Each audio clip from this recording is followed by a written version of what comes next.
Bueno, muy bienvenidos a todos, todas. Un gusto tenerlos aquí de nuevo en el Coloquio de Redes. Eh, Hoy día vamos a estar viendo la presentación de Martín, así que ha sido un gusto tener esta presentación y por favor, Martín, te dejo el espacio para que podamos ver tu presentación. Muchas gracias. Gracias, Francisca. Bueno, es un gusto estar aquí con toda esta comunidad, ¿no? de iberoamericana que se interesa en el tema de redes para presentar este tema, ¿no?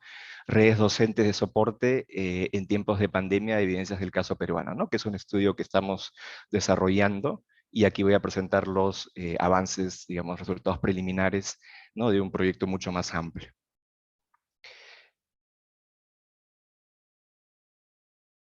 Entonces, el esquema. Bueno, el objetivo es entender, ¿no? La intersección que se da o se puede observar entre redes de soporte de los docentes de la educación secundaria en el Perú, las características organizativas de las instituciones educativas, los colegios secundarios, y la cultura, ¿no? Los significados, el aspecto discursivo, y cómo esa intersección, analíticamente hablando, puede ayudarnos a entender, ¿no? Las respuestas de los docentes a los desafíos pedagógicos que planteó la pandemia en los años 2020-2021, especialmente el tema de la educación virtual, ¿no? Que fue todo un tema muy fuerte, de golpe, para los docentes peruanos de las secundarias, escuelas públicas, y entonces un poco esa idea, ¿no? Expresado gráficamente, esa sería la concepción, digamos, del estudio. Hoy me voy a enfocar fundamentalmente en el tema de redes de soporte, pero el marco más general es este, ¿no? Que está implícito, digamos, en lo que voy a ir diciendo. Las preguntas, expresadas más en forma de preguntas de investigación, ¿cuáles son? ¿En qué consisten estas redes de soporte?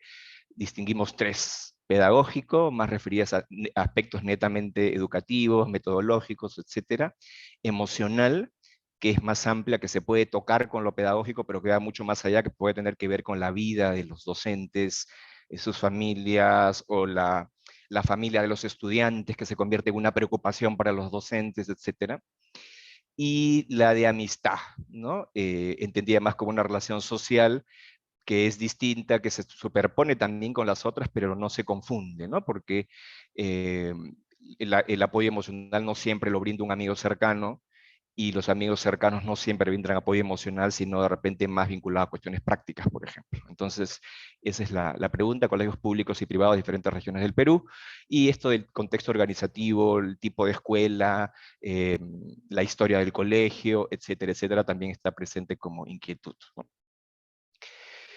Un par de cositas sobre la educación peruana antes de entrar a hablar de lleno sobre las redes docentes.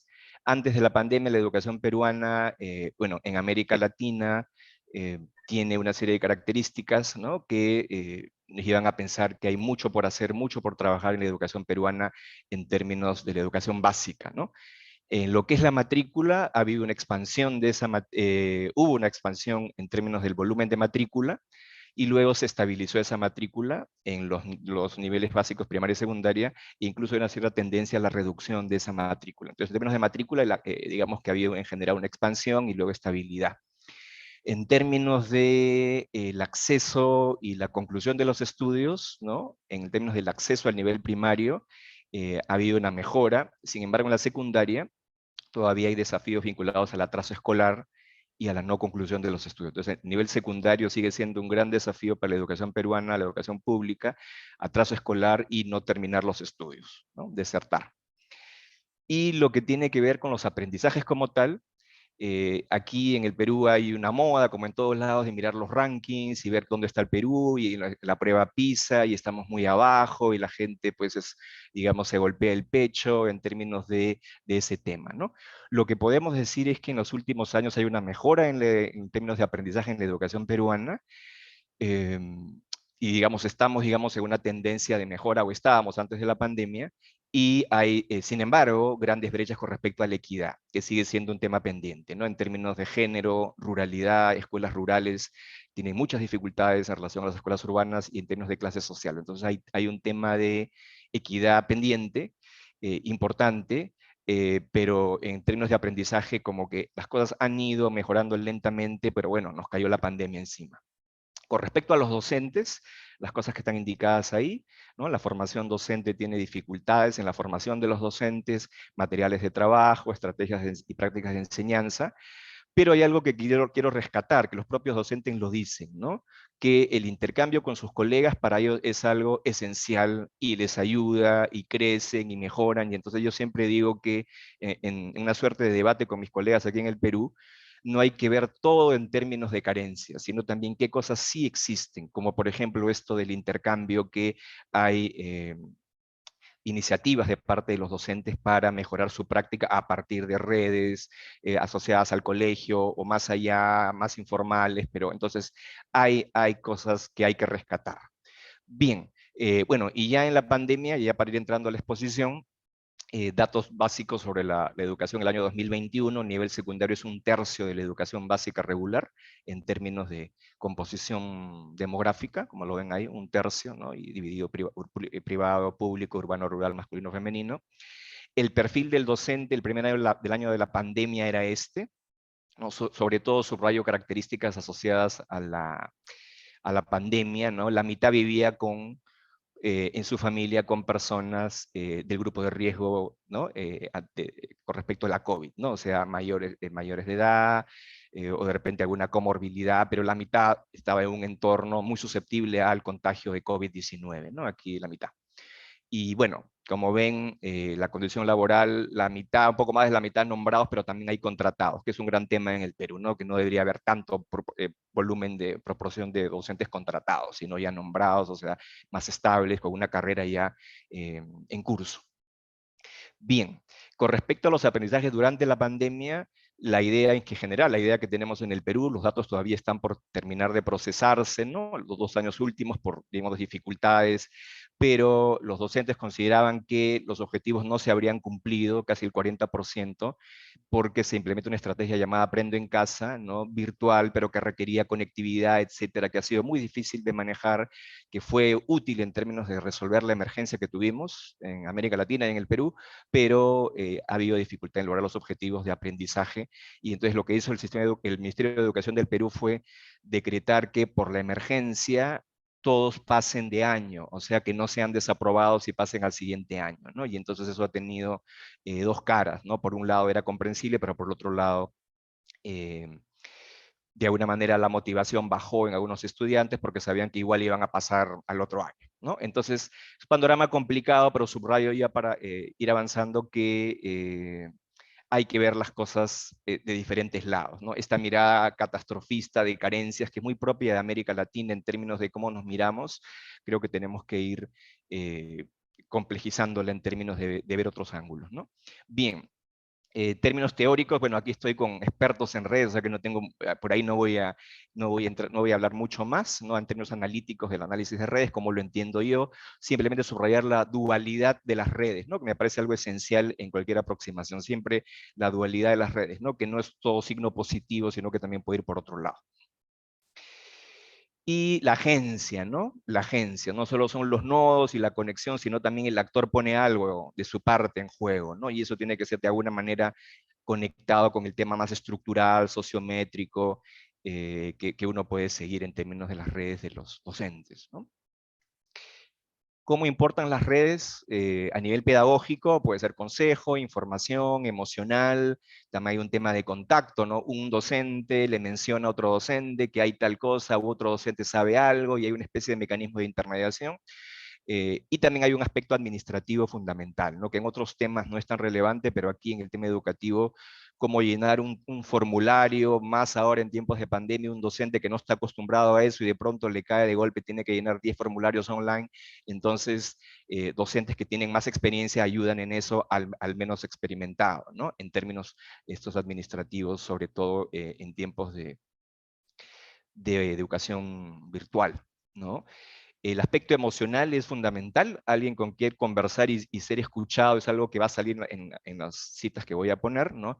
Simplemente alguien con quien conversar un segundo en plena crisis de la pandemia, sobre todo el 2020, que fue el año más duro para nosotros, ¿no? Y subrayar esta idea que ha defendido Mario Small, ¿no? De que el soporte emocional no solamente lo brindan los lazos fuertes, sino también de repente alguien que no es tan cercano a uno, puede eventualmente dar un soporte emocional en determinadas circunstancias que puede ser fundamental, ¿no? Eso no, la evidencia que tenemos no es tan claro, pero en otros contextos sí, ¿no? Y entonces hay que reconocer eso. Y lo último, esta distinción también que ha subrayado mucho es Molde, cuando uno activa las redes, distinción entre lo buscado y lo espontáneo. Normalmente toda la literatura de redes de soporte ha sido construida sobre una premisa, que el actor busca algo porque necesita algo, porque tiene un problema, porque algo le falta y entonces se moviliza. Sin embargo, hay una serie de entornos o contextos, como el contexto educativo, en el que no es que uno esté buscando algo, sino que el entorno de la escuela puede propiciar un determinado escenario que haga que uno naturalmente se conecte, como que uno encuentre cierto tipo de recursos, porque así está organizado el entorno escolar, una escuela, por ejemplo. Entonces hay algo espontáneo ahí. Entonces, yo preferiría hablar ahí más en términos de un soporte espontáneo, dado un determinado contexto, y cuando es buscado, y entenderlo más como un apoyo o una ayuda, ¿no? Que el actor está buscando, que toca la puerta, ¿no? Pero en muchos casos uno no toca la puerta. Entonces, de lo que se trata en políticas educativas sería, adelantando una idea, estimular esos entornos de forma tal que no siempre uno toca la puerta, pero encuentra un determinado escenario propicio para acceder a determinados recursos, ¿no? Bueno, y lo de la cultura, redes y cultura, que me parece también algo fundamental. Bien, es un estudio de caso, diseño mixto, ¿no? Generador de nombres, los instrumentos, dos tipos de instrumentos, una guía de entrevista, que fue la primera sesión, una sesión larga con los docentes, y una segunda parte ya fue el instrumento sociométrico. Nos arriesgamos ahí de esa manera porque en el contexto de pandemia, a distancia, los docentes ocupados, con estrés, y una entrevista además, ¿no? Temíamos que no se iba a poder concretar realmente, pero los docentes nos apoyaron mucho en ese sentido, de su tiempo, y se pudo hacer entonces la segunda parte también, sociométrica, ¿no? Entonces, primero comenzamos con la parte más del contexto, algo así como una entrevista semiestructurada, que tenía algo digamos, con características de entrevista en profundidad, para entender el universo del docente, su trayectoria, cómo llegó a la docencia, y bueno, y las prácticas, y la parte de redes a un nivel más cualitativo. Y luego se pasó ya al instrumento sociométrico en otra sesión, y ahí hicimos la estructura estándar y agregamos algunas cuestiones de preguntas sobre cambios en las redes y alguna más sobre la reciprocidad del actor, ¿no? Con la idea de que el docente también aporta a otros, no solo recibe, sino que él aporta, que es algo fundamental para nosotros, ¿no? Esas fueron las tres preguntas, una para cada punto, ¿no? El apoyo consejo, duda o dificultad, la pandemia, bienestar emocional y el tema de la amistad, ¿no? En las preguntas, ojo, yo al final tuvimos que decidir que igual, ¿no? Había que asumir esta idea del modelo de la búsqueda, ¿no? Pero luego teníamos otras preguntas en el instrumento sociométrico más cualitativas, en donde le pedíamos, de los que has nombrado, escoge dos, y de esos dos sí exploramos cómo surgió el apoyo, y en muchos casos era algo espontáneo, no era algo buscado, ¿no? Pero en la pregunta tuvimos que bueno, nos mantuvimos con este formato más de la búsqueda del actor, ¿no? Ok, ese es el software que utilizamos, fue Network Canvas, muy útil, la verdad. No creo que fue en el contexto de la pandemia una bendición. Y ahí, conversando con Francisca, ¿no? Ella me sugirió la posibilidad de Network Canvas y efectivamente fue algo muy útil, ¿no? En términos de los docentes a distancia. Aquí está, justo aquí se puede ver a una docente y mi asistente Vincenzo que está entrevistándola. Y bueno, el programa permite ir poniendo los contactos, preguntas sobre cada contacto, se ve la red, la cercanía, los círculos concéntricos, y se envuelve de alguna manera el docente, y entonces diríamos que funcionó, ¿no? Quisiéramos escribir algún paper sobre el uso de Network Canvas en tiempos de pandemia en otro momento, ¿no?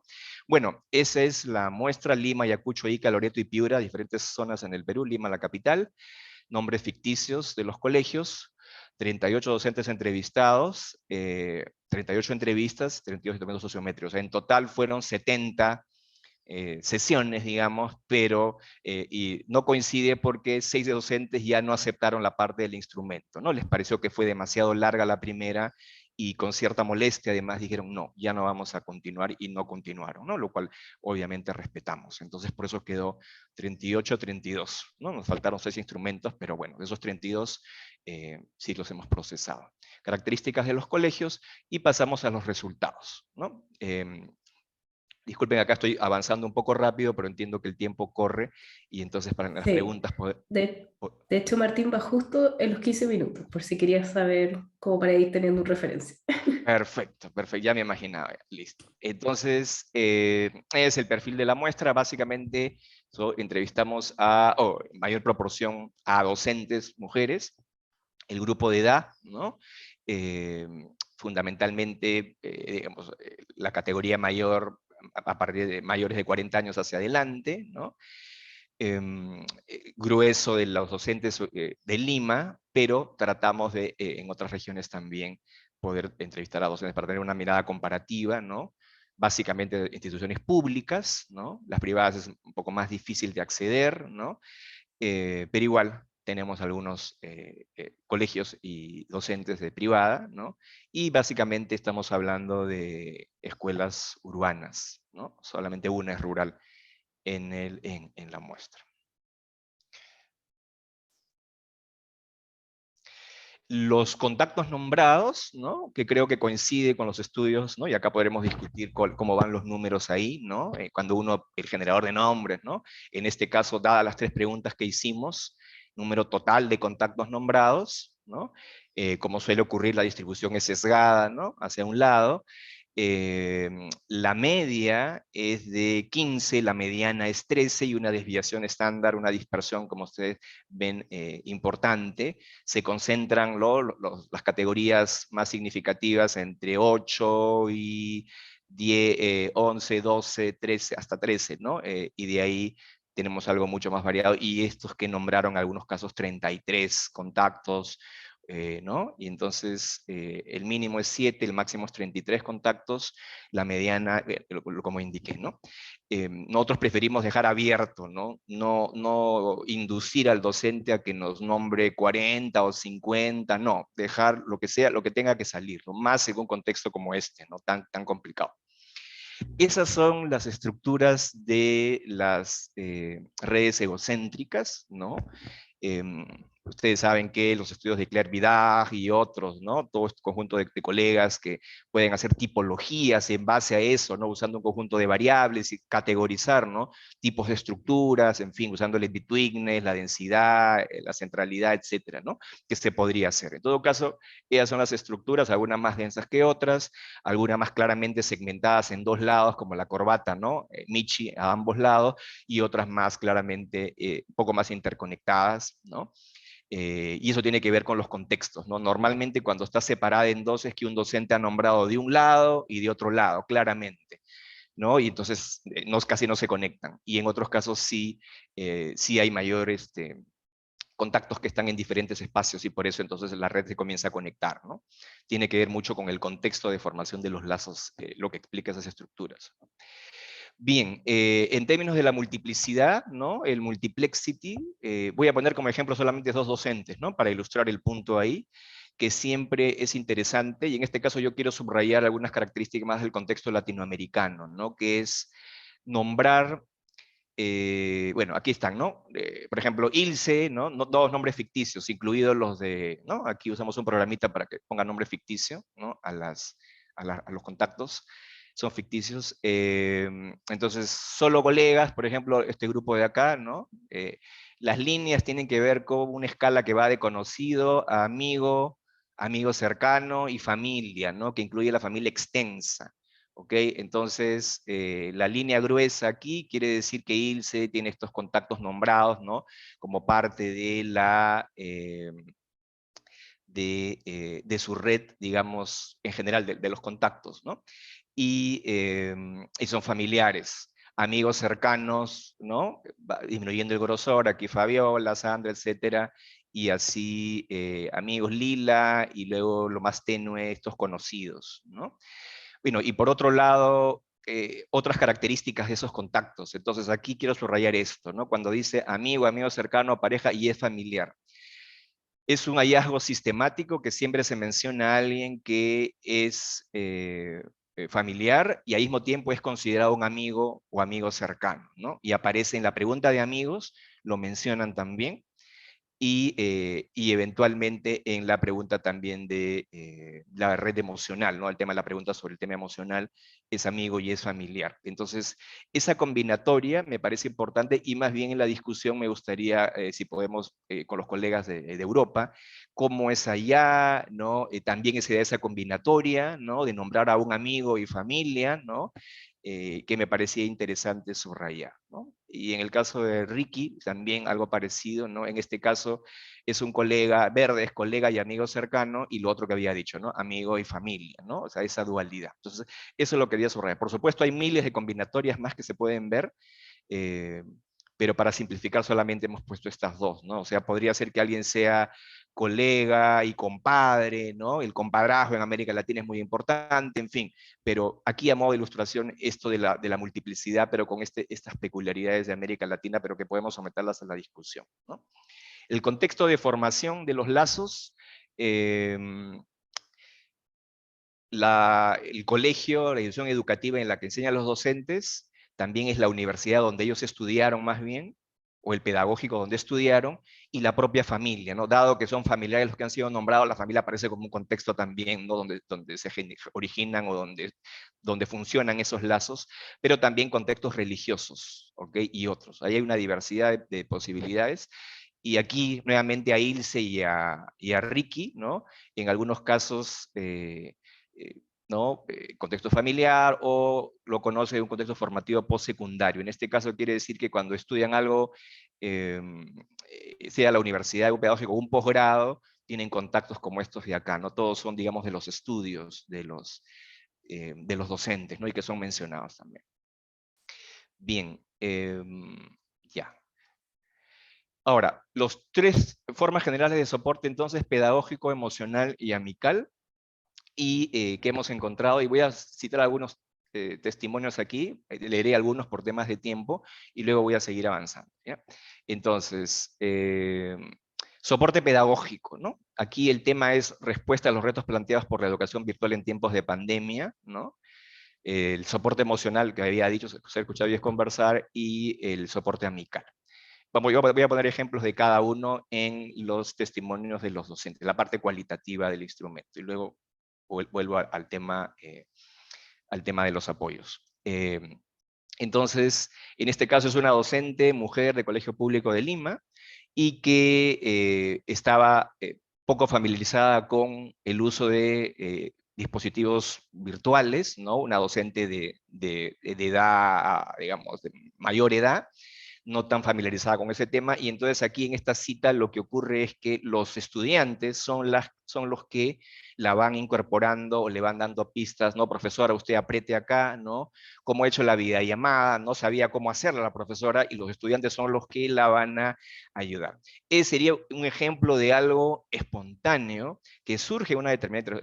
no es que la docente ha estado buscando algo, sino que en la situación se presenta la posibilidad de que ella se abra a ese tema, ¿no? Y entonces puede hacer la videollamada, por ejemplo, gracias a los estudiantes, ¿no?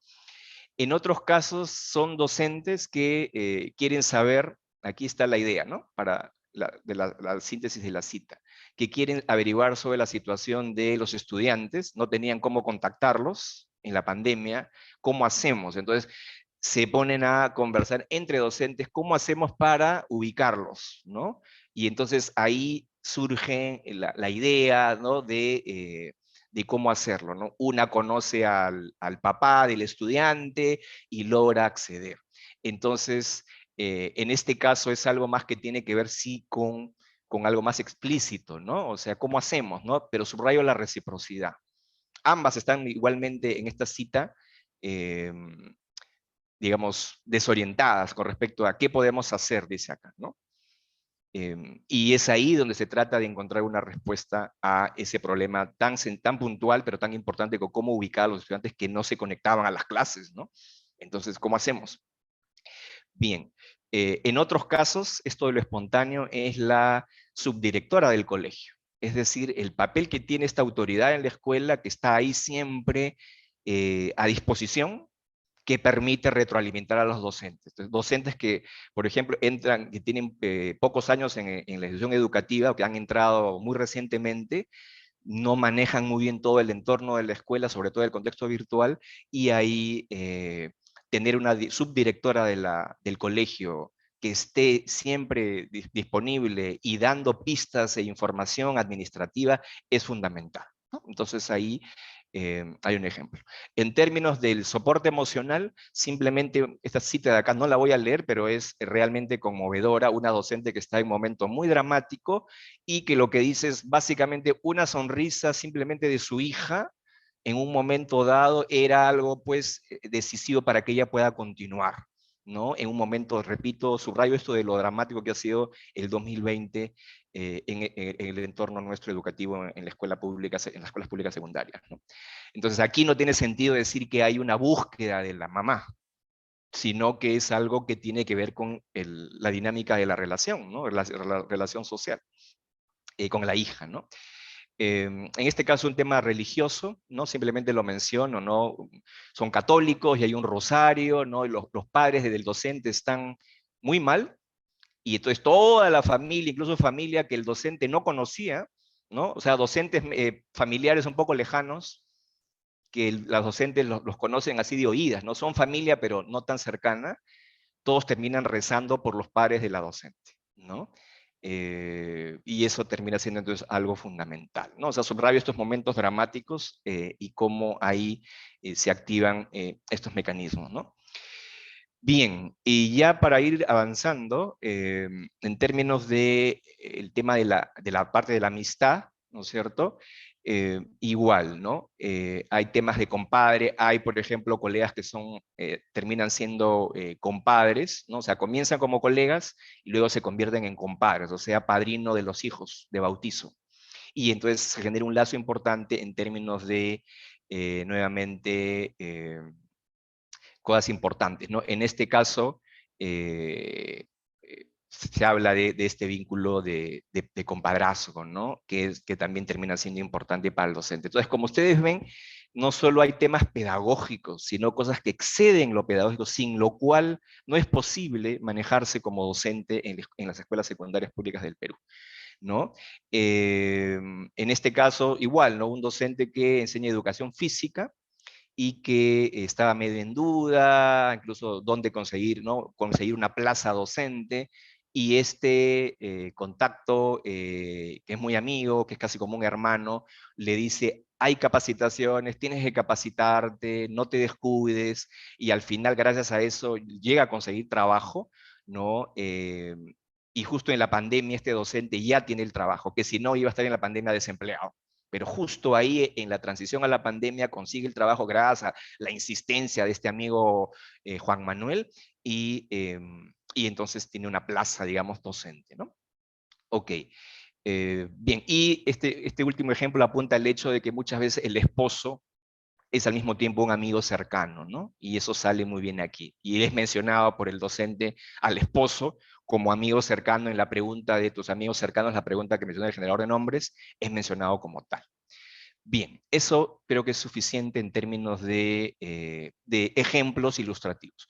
Pero el punto está en que esas dimensiones solamente yo las estoy separando analíticamente, ¿no es cierto? Es solamente una separación que hago yo como investigador. En la práctica se superponen estas dimensiones, que es lo que quiero plantear ¿no? Como idea clave. Entonces, realmente los contactos brindan un soporte multidimensional, la mayoría de estos contactos, como podemos ver aquí, por ejemplo, ¿no? Hay quienes azul oscuro, ¿no? Brindan apoyo pedagógico y emocional, otros emocional y amical, y en algunos casos solamente fue considerado como pedagógico, emocional o amical. Entonces, esas combinatorias es algo que interesa especialmente al proyecto, como un contacto brinda diferentes tipos de apoyo que hemos denominado tipos generales de soporte. Lo mismo con Ricky aquí, ¿no? Otro tanto. Y a su vez, al interior de cada dimensión de soporte, hemos distinguido los aspectos que mencioné hace un rato: información, consejo emocional, contacto.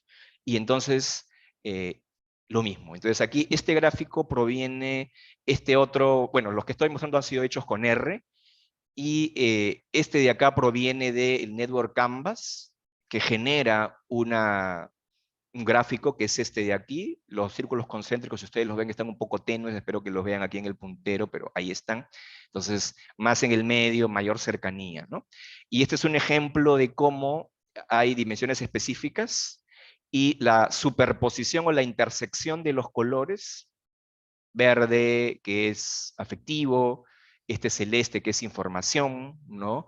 El lila que es consejo, y este medio rosadito, que bueno, el programa lo pone un poco, como cuando los colores se combinan, lo que hace el programa es, el color lo pone más pálido, ¿no? Entonces, este administrativo, que acá parece mucho más intenso, aquí se aparece como un color un poco más pálido. Pero el punto de esto, de este gráfico, es mostrar cómo hay contactos que están en una intersección de diferentes aspectos de apoyo, y finalmente es gracias a esas intersecciones, ¿no?, que los docentes han podido responder a desafíos tecnológicos, metodológicos y existenciales, como hemos escuchado, o como hemos visto, de los planteados por la pandemia. Y lo mismo en este caso de Ricky, otro tanto, intersecciones, ¿no?, de tipos de apoyo, ¿no? Por eso es que los contactos coinciden, ¿no? O sea, tiene un pie en un tipo de apoyo o de una dimensión y en otra, ¿no? Y por eso es que se ve de esta manera, ¿no? Entonces, encontramos esto bastante ilustrativo, ¿no? Este gráfico del Network Canvas del Interviewer. Pero, y ya voy terminando, los docentes no solo reciben, sino reciprocan. Entonces, el cierre que quiero hacer es que se trata entonces de un flujo o circuito permanente, ¿no?, de intercambio. Uno como analista lo puede segmentar, lo puede convertir en un dato, en una encuesta, pero en verdad es un flujo, un circuito de intercambio, y eso lo podemos ver aquí. Aquí es ILSE la que brinda apoyo pedagógico en reciprocidad a sus contactos, ¿no? Administrativo, por ejemplo, aquí a Janet, y donde dice más de un apoyo, como eran varios, simplemente aquí sumamos simplemente para efectos ilustrativos, porque se pueden ver combinatorias, pero quienes brindan más de un apoyo aquí de este lado, ¿no? Que es color lila. Y cuando dice no cumple la condición, quiere decir que no fue nombrado como parte del apoyo pedagógico, ¿no? O sea, estos contactos no fueron nombrados como parte del apoyo pedagógico y por lo tanto no aparecen, ¿no? Entonces no cumple la condición. Es como que están fuera, ¿no? Pero están aquí. Bien, lo mismo con Ricky, otro tanto, ¿no? Que Ricky es la que da ese apoyo a sus colegas. Entonces, ya para terminar, a modo de conclusión, no sé cómo estoy con el tiempo, Francisca, es crucial distinguir entre el apoyo buscado y el soporte encontrado espontáneamente. Esa distinción me parece fundamental, y creo que a partir de ahí se puede avanzar o construir un programa de investigación mayor, ¿no? En este caso, lo espontáneo, en el caso de los docentes, tiene que ver con el contexto de la escuela, del colegio, o sea, cómo funciona. No he hablado mucho de eso, pero hay un colegio en la muestra, si lo pudieron ver, que es de origen colonial, ¿no?, en el Perú, de la época de la conquista española, en Ayacucho, y continúa hasta el día de hoy. Otros colegios que tienen 20, 30 años, hay toda una historia en esos colegios, pero también hay características de infraestructura, qué tipo de director tienen, ¿no? Todo eso va a fomentar de diferente manera o ser más bien una dificultad para los docentes en términos de su quehacer, ¿no? Entonces, buena parte de lo que reciben los docentes no es algo que estén buscando, sino depende mucho de qué se genera, qué entorno se generan, ¿no? Eso tiene implicancias de política educativa fundamental. Y dejo como preguntas para la discusión, ¿no?, algunas que no he desarrollado acá. La primera es si hay una retroalimentación entre esos tipos de soporte. Es decir, que si yo recibo apoyo emocional, soporte emocional, eso es como un estímulo, como una vitamina para mi rendimiento pedagógico, y una vez que tengo un rendimiento y mejoro mi rendimiento pedagógico, eso también me da mucha fuerza en términos de los vínculos que establezco con mis amigos. ¿Hay una retroalimentación virtuosa o de qué tipo es? Entonces, eso lo planteo como un tema para discutir, porque nuevamente, ¿no? Yo lo he presentado de forma didáctica por separado, pero el punto es ver esa retroalimentación. La otra pregunta sería, ¿cuál es la otra cara del soporte, ¿no? Que sale de un testimonio, o de varios testimonios del estudio, en el que se ve que más bien el entorno del colegio no es un soporte, sino todo lo contrario.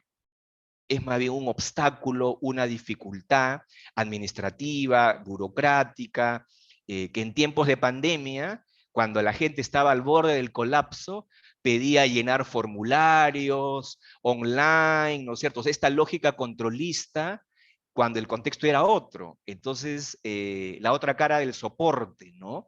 Y entonces habría que, idealmente en una investigación, diría yo, por un lado, hablar de esa parte del soporte que ayuda a los docentes a seguir adelante, pero el otro lado también hay que incluirlo en la ecuación, ¿no? Y mostrar las dos caras al mismo tiempo, que no he hecho aquí, pero que tenemos información como para desarrollar, ¿no? Y un tema que a mí me apasiona personalmente, del que he hablado poco el día de hoy, que es el tema de soporte y relaciones de poder y dominación. ¿Qué relación hay entre el soporte social, que toda la literatura de soporte internacional, latinoamericana, desarrolla con el tema del poder y la dominación en una sociedad?